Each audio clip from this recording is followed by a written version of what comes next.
So I just wanted to make a really quick video on this great, I guess, a preserve that I went to. It's an Audubon Sanctuary in Auburn, New Hampshire.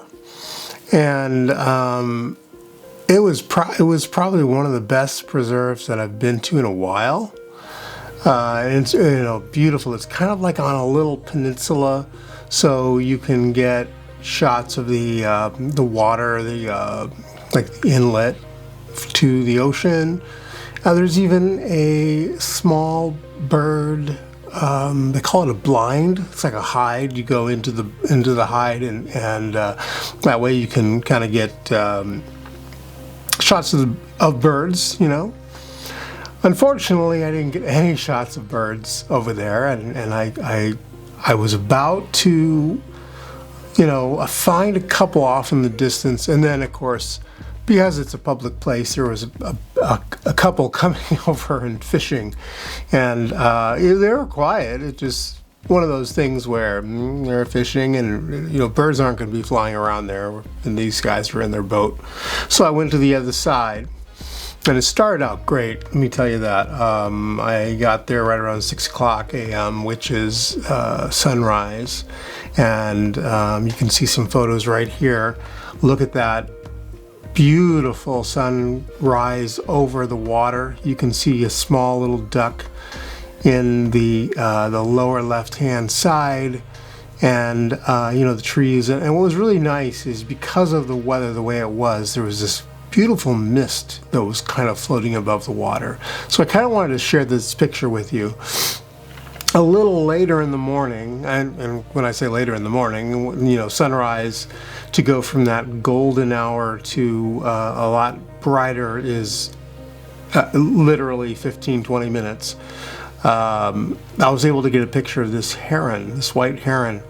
Again, very beautiful. It was off in a distance, and I was able to test the Sigma 60-600 with teleconverter on and off on these shots, right? So you can see the heron just taking off from this rock formation.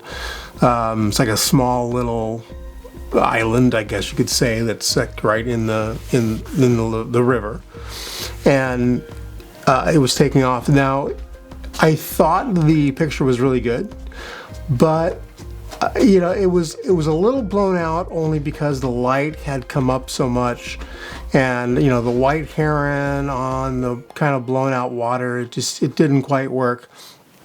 But I caught it kind of circling and flying back around, and as it was doing that, there was some really nice green background trees. It was flying where there were trees in the background, and the contrast between the white heron and the trees were perfect. So I have shots of those.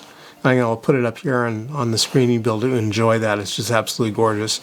Right around 8 o'clock, 8:15, I started my trek back. It was already starting to get a little too bright for that area anyways. So I was leaving, and as I was leaving, again, I only brought the Sigma 60-600 EF mount lens on my RF R6 Mark II, and as I was leaving, lucky I had everything on and I didn't take it apart.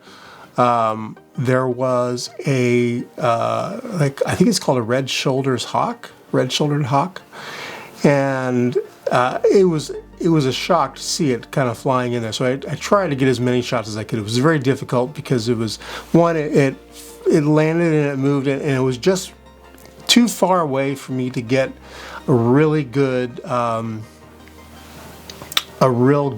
fix on its eyes. But I did get a couple of shots, and this was probably the best shot that I got out of that.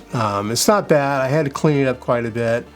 There was because of the light, the background was just a little bit too blown out. So on this image, I had to kind of cut down the green, darken the green rather, so you can see the hawk pop out. But I wanted to share that with you because I thought it was just a really great time. Sorry, my dog is down here demanding my attention.